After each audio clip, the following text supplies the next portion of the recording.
ನಿನ್ನೂ ಎದುರಿಸ್ಬೇಕು, ತಾತನೂ ಎದುರಿಸ್ಬೇಕು, ಮೊಮ್ಮಗ ನಿನ್ನೂ ಎದುರಿಸ್ಬೇಕು. ಹಲ್ಲೆಲೂಯಾ. ನನ್ನ ಪ್ರೀತಿಯ ಮಕ್ಕಳೇ, ಇವತ್ತು ಈ ಲೋಕ ಪ್ರಪಂಚ ಎದ್ದೇಳೋದು ಮುಂದೆ ನಾವೇ ತಿಳಬೇಕು. ಎಂದು ತಂದೆ ಬಳಿಯಾಗಿ ನಾವು ಮೊಳಕಾಲೂರಿ ಪ್ರಾರ್ಥನೆ ಮಾಡಬೇಕು. ಆಗತ್ತೆ, ಎಲ್ಲ ಆಗತ್ತೆ ಮಕ್ಕಳೇ.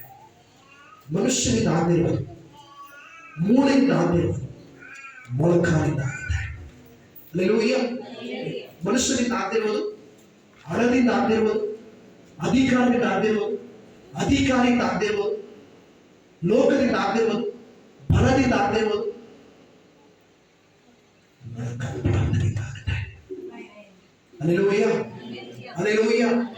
ಅದು ಆಗ್ಬೇಕಂದ್ರೆ ನಿನ್ನ ಮೊಣಕಾಲುಗಳು ಊರ್ಬೇಕು. ಎಲ್ಲಿ? ಹಲ್ಲೆಲೂಯಾ. ನೋಡಿ, ನಾನು ಒಬ್ಬರ ಮನೆಗೆ ಹೋಗಿದ್ದೆ. ಆ ಸಹೋದರಿ ಮೊಣಕಾಲು ಊರ್ಕೊಂಡು ಪಾತ್ರೆ ತುಳಿತಾ ಇದೆ. ಆದ್ರೆ ದೇವಾಲಯದಲ್ಲಿ ಬಂದು ಎಲ್ಲಾರು ಮೊಣಕಾಲು ಊರಿದ್ರು ಕೂಡ ಆಕೆ ಕೂತ್ಕೊಂಡೆ ಪ್ರಾರ್ಥನೆ ಮಾಡ್ತಾ ಇದೆ. ಇದು ಎಂತ ದುರದೃಷ್ಟ. ಮೊಣಕಾಲು ಊರ್ಕೊಂಡು ಪ್ರಾರ್ಥನೆ ಮಾಡ್ತಾರೆ. ಯಾಕೆ ಅಂತಂದ್ರೆ ಪಾತ್ರೆ ತೊಳೆಗೆ ಸಿಕ್ಕಿಲ್ಲ, ಬಾತ್ರೂಮ್ ಅಲ್ಲಿ ಇಟ್ಕೊಂಡು ತೊಳಿಬೇಕು. ಅದಕ್ಕೆ ಮುಂದೆ ಇಟ್ಕೊಂಡು ಮೊಣಕಾಲು ಊರಿ ತೊಳ್ಕೊಳ್ಳುತ್ತೆ. ಇಲ್ಲಿ ಪಾತ್ರೆ, ಮನಸ್ಸಾದ ಪಾತ್ರೆನ, ಅಳುದೋಗುವ ಪಾತ್ರೆನ ಮೊಣಕಾಲು ಊರಿ ಪ್ರಾರ್ಥನೆ ಮಾಡುತ್ತದೆ.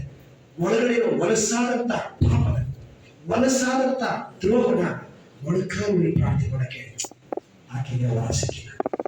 ಎಷ್ಟು ದುರದೃಷ್ಟ, ದುರದೃಷ್ಟ. ಇಟ್ಕೊಂಡಿವಿ ಮೊಣಕಾಲು, ಅದು ದೇವರ ಮುಂದೆ ಮೊಣಕಾಲು ನೋಡೋದಕ್ಕೆ ಪ್ರಾರ್ಥನೆ ಮಾಡೋದಕ್ಕೆ ಏನಿಲ್ಲ,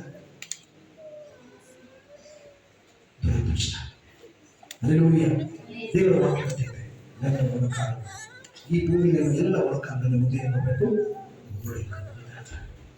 ದೇವರ ಮುಂದೆ, ದೇವರಿಗೆ ಮುಂದೆ ಯಾವತ್ತು ಮೊಣಕಾಲು ಉಂಟು ಆವತ್ತು ದೇವರು ಈ ಪ್ರಪಂಚದಲ್ಲಿರುವಂಥ ಎಲ್ಲ ಮೊಣಕಾಲು ನಮ್ಮ ಮುಂದೆ ಮಡಗುತ್ತಾರೆ.